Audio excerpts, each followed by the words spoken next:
Friends, എല്ലാവർക്കും നമസ്കാരം. Entertainment കീഴിലേക്ക് എല്ലാവർക്കും സ്വാഗതം. എന്റർടൈൻമെന്റ് കീഴി റിയാക്ഷനാണ് മലയാള സിനിമ. മലയാള സിനിമക്ക് പ്രാന്ത് പിടിച്ച ഒരു സമയമാട്ടത്. പ്രാന്ത് എന്ന് പറഞ്ഞാൽ പോരാ, നട്ടപ്രാന്ത്, നല്ല മുഴുത്ത പ്രാന്ത്, നല്ല മുഴുത്ത വട്ട്. അതെ, അങ്ങനെ പറയണം. എന്താ അവിടെ നടക്കുന്നത്? കേരളത്തിൽ നടക്കുന്നത് സത്യമായിട്ട് അത്ഭുതമായിട്ടോ. അതായത് സിനിമ ഇഷ്ടപ്പെടുന്ന എല്ലാവർക്കും ഇതൊരു അത്ഭുതം തന്നെയാണ്. കാരണം ഇറങ്ങുന്ന സിനിമ മൊത്തം അതും വൈക്ക് സത്യം. ഇത് അത്ഭുതം എന്ന് മാത്രം പറഞ്ഞാൽ പോരാ, എല്ലാവർക്കും സന്തോഷം കൂടിയാണ്. അതെ, കാരണം വരുന്നതെല്ലാം ഒന്നും പരാജയം എന്ന് പറയാൻ പറ്റില്ല. കാണാൻ ഇഷ്ടപ്പെടുന്ന രീതിയിലുള്ള സിനിമകൾ മാത്രമാണ് വന്നുകൊണ്ടിരിക്കുന്നത്. മറ്റെന്ന് പറഞ്ഞാൽ ഫ്ലോപ്പ് ഒരു ലിസ്റ്റ് ആയിരുന്നു. അത്ഭുതം ഉണ്ടായിരുന്നില്ല. പക്ഷെ ചില സമയങ്ങളിൽ അത്ഭുതം ഉണ്ടാവാറുണ്ട്. നിരത്തി പൊട്ടുമ്പോൾ അപ്പോഴും അത്ഭുതം വരുമല്ലോ. അത്ഭുതങ്ങൾ നടക്കുന്നത് നല്ല കാര്യത്തിനാണെങ്കിൽ സന്തോഷം തോന്നും. എന്തായാലും വളരെ സന്തോഷമുണ്ട് ഈ ഒരു സാഹചര്യത്തിൽ. നമ്മുടെ മലയാള സിനിമ മറ്റ് ഇൻഡസ്ട്രിയിലും പോയിട്ട് ഞെട്ടിച്ചുകൊണ്ടേയിരിക്കുകയാണ്. അതും ഒരുപാട് സിനിമകളുണ്ട് നിരന്തരം ഇങ്ങനെ വന്നുകൊണ്ട് ഞെട്ടിച്ചുകൊണ്ടേയിരിക്കുന്നത്. അതും വേറെ ഐറ്റംസാണ്. കൊമേഴ്ഷ്യലി സക്സസ് ആവാൻ പോകുന്ന സാധനം മാത്രമല്ല, അതിൽ പല സംഭവങ്ങളുണ്ട്, പല ജോണറിലുണ്ട്, പല വലുപ്പത്തിൽ, പല ഐറ്റംസ്, പല രീതിയിൽ. ഓക്കെ, എന്തായാലും ഇതിൻ്റെ ഒരു ട്രോൾ വീഡിയോ ഉണ്ട് നമ്മുടെ PK ട്രോൾസിൻ്റെ. മച്ചാൻ എവിടെ പഠിക്കാൻ പോയിട്ടുണ്ടോ എന്നൊരു സംശയമുണ്ട്. ആളിപ്പോൾ അങ്ങ് ആക്റ്റീവ് അല്ല, കുറച്ച് താമസം വരുന്നുണ്ട് വീഡിയോസിന്. മറ്റേത് കണ്ടിന്യൂസ് വന്നുകൊണ്ടിരുന്ന സംഭവങ്ങളാണ്, ഇപ്പോൾ കുറച്ച് ലേറ്റ് ആയിട്ടാണ് വരുന്നത്. ആള് കുറച്ച് ക്രിയേറ്റീവാണ്, അതുകൊണ്ടാണ് നമ്മൾ കൂടുതൽ PK ട്രോൾസിന്റെ വീഡിയോ ചെയ്യുന്നത്. ലേറ്റ് ആയാലും ബെസ്റ്റ് ആയിട്ട് വരും, അത്രേ ഉള്ളൂ. ഓക്കെ, അപ്പോൾ കാണാം. Flash back. തല താഴ്ത്തി നടന്നോളണം, ഇല്ലെങ്കിൽ പിന്നെ നിവർന്ന് നിൽക്കില്ല. നീ ഓർത്തോ?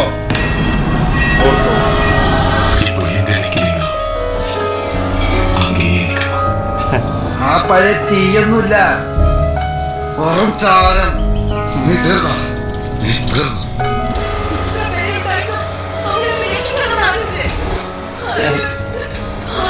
അടിച്ച് വിമർശിക്കുന്ന ടീംസ്, റിവ്യൂ ബോംബിംഗ് ടീംസ്, പുതിയ ആളുകൾ നല്ല സിനിമയ്ക്ക് ഇനി രക്ഷയുള്ളൂ.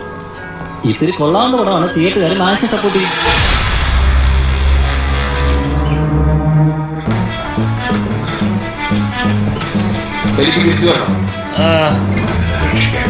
ആരെങ്കിലും വരുമെന്ന് എനിക്ക് തോന്നുന്നില്ല.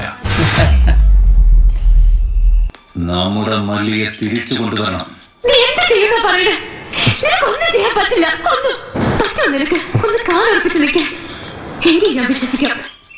ഒളിച്ചൊളിച്ചോ അറച്ചറച്ചോ അല്ല, ചവിട്ടി മെതിച്ചിട്ടാവണം.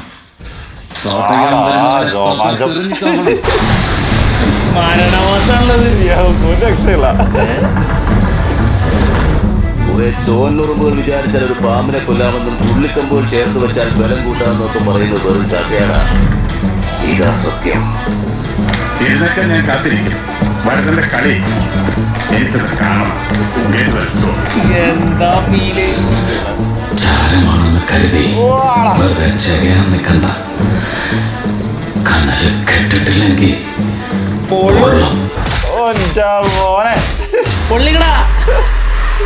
കഴിഞ്ഞ ദിവസം സോഷ്യൽ മീഡിയയിൽ കൗതുകം നടത്തിയ ഒരു ഫോട്ടോ പ്രചരിച്ചിരുന്നു. കേരളത്തിലെ ഒരു തിയേറ്ററിന്റെ ടിക്കറ്റ് കൗണ്ടറിന്റെ ചിത്രമായിരുന്നു അത്. 3 സ്ക്രീനിൽ ഒന്നിൽ ആഡ് ചെയ്ത് മറ്റ് 2 സ്ക്രീനുകളിൽ ആവേശവും വർഷങ്ങൾക്ക് ശേഷം 3 ഹൗസ്ഫുൾ. എന്നാലും എന്റെ പൊട്ട,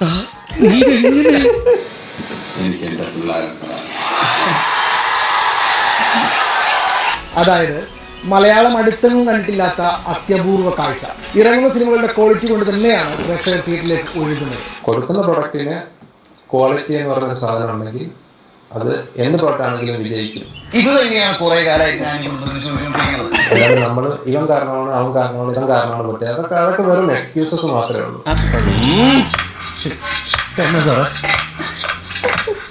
ഒരു നല്ല ഡയലോഗ് പറയാൻ വന്നതാ, മറന്നുപോയി.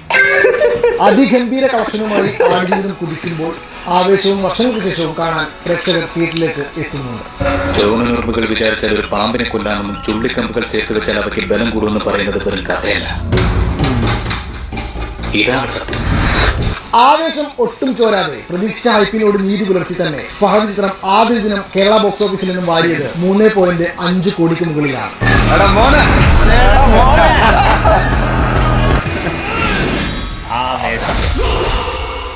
കേരള ബോക്സ് ഓഫീസിൽ നിന്ന് 3 കോടി കളക്ഷനാണ് വർഷങ്ങൾക്ക് ശേഷം ആദ്യ ദിനം നേടിയത്.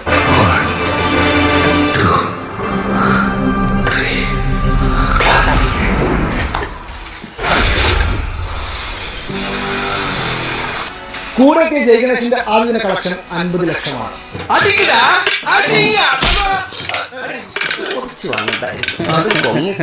ഇതോടെ മോളിവുഡ് മറ്റൊരു ചരിത്രം കുറിച്ചു.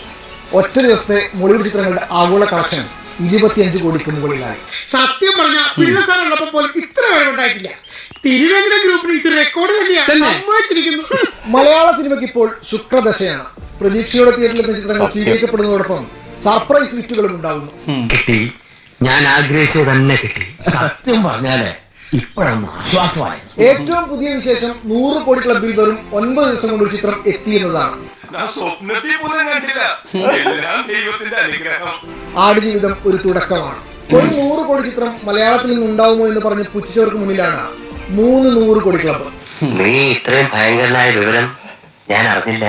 അതിൽ തന്നെ മഞ്ഞുമൽ ബോയ്സും ആടുജീവിതവും മലയാളത്തിന്റെ എല്ലാ റെക്കോർഡുകളും തിരുത്തി കുറിച്ചിട്ടുണ്ട്. അപ്പൊ നമ്മുടെ അണ്ണന് ഏത് കച്ചവടം വഴങ്ങുന്നു ഇപ്പൊ എല്ലാവർക്കും മനസ്സിലായേ. തമിഴ്, ഹിന്ദി സിനിമകളും സൗത്ത് ഇന്ത്യൻ മൊഴിമാറ്റ സിനിമകളും ഇവിടെ നിന്ന് പണം വാരി പോകുമ്പോൾ കേരളത്തിന് പുറത്തുള്ള നമ്മുടെ സിനിമയുടെ മാർക്കറ്റ് ശോധമായിരുന്നു. അവിടെയാണ് മഞ്ഞുമൽ ബോയ്സും പ്രേമലവും തരംഗമായത്. நம்ம யாருன்றது முக்கியம் இல்ல, நம்மளால என்ன முடியும்ன்றது முக்கியம். മലയാളം തുടങ്ങിയിട്ടേ ഉള്ളൂ.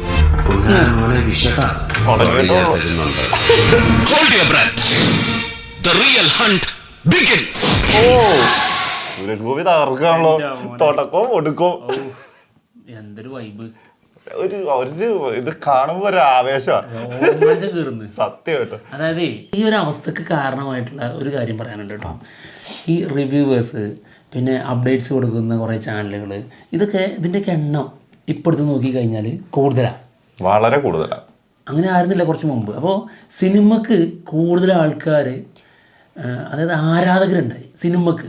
ഏത് സിനിമ എന്നുള്ളതല്ല, സിനിമ കാണാൻ എന്തെങ്കിലും ഒരു ആവേശത്തിൽ നിന്ന് എന്തെങ്കിലും ഒരു ആഘോഷത്തിന് വേണ്ടിയിട്ട് നമ്മളിങ്ങനെ ചിന്തിക്കുമ്പോൾ ഒരു പാർക്കിൽ പോവാം, അല്ലെങ്കിൽ ഇന്ന സ്ഥലത്ത് പോവാം, ടൂർ പോവാം, അങ്ങനെ കരുതുന്നിടത്ത് കൂടുതൽ ആൾക്കാരും ഇപ്പോൾ ഫാമിലി ആയാലും ഏതായാലും ആദ്യം പ്രിഫർ ചെയ്യുന്നൊരു സംഭവം ഒരു സിനിമക്ക് പോവാം. അതായത് സിനിമ ഏതും കാണണം എന്നുള്ള ഒരു ചിന്ത കൂടുതൽ ആൾക്കാർക്കും വന്നിട്ടുണ്ട്. ഇപ്പോൾ ഇതിന്റെ ഇടയ്ക്ക് ഒരു സംഭവം ഉണ്ടായിരുന്നു. കാരണം എന്താ വെച്ചിട്ടുണ്ടെങ്കിൽ ഈ OTT റിലീസുകൾ കൂടുന്ന സമയത്ത് തിയേറ്ററിലേക്കുള്ള ആളുകളുടെ കുറവുണ്ടായിരുന്നു, ഭയങ്കരമായിട്ട് അത് ബാധിച്ചിട്ടുണ്ടായിരുന്നു. പക്ഷെ ഇപ്പൊ അങ്ങനെയല്ല കേട്ടോ.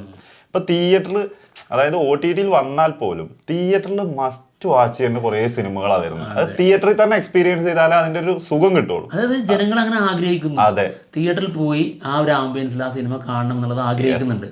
അപ്പോൾ അങ്ങനെ ഒരു മൈൻഡുള്ള ഒരു ജനത ഇപ്പോൾ ഈ ഒരു സിനിമ കൾച്ചറിൻ്റെ ഭാഗമായിട്ട് കുറേ ആൾക്കാരുണ്ട്. അപ്പോൾ അതിനെ ഇല്ലാതാക്കരുത് എന്നുള്ളതാണ് നമ്മുടെ അഭിപ്രായം. കാരണം ഈ റിവ്യൂ ബോംബിംഗ് ആണ്, അല്ലെങ്കിൽ അഭിപ്രായം പറയാൻ പാടില്ല എന്നൊക്കെ പറഞ്ഞ് വിമർശിക്കുന്ന ഒരു ടീം ഒരു സൈഡിലുണ്ട്. നിരന്തരം പടം പൊട്ടിച്ചുകൊണ്ടിരിക്കുന്ന കുറച്ച് ആൾക്കാരുണ്ടല്ലോ അവർ.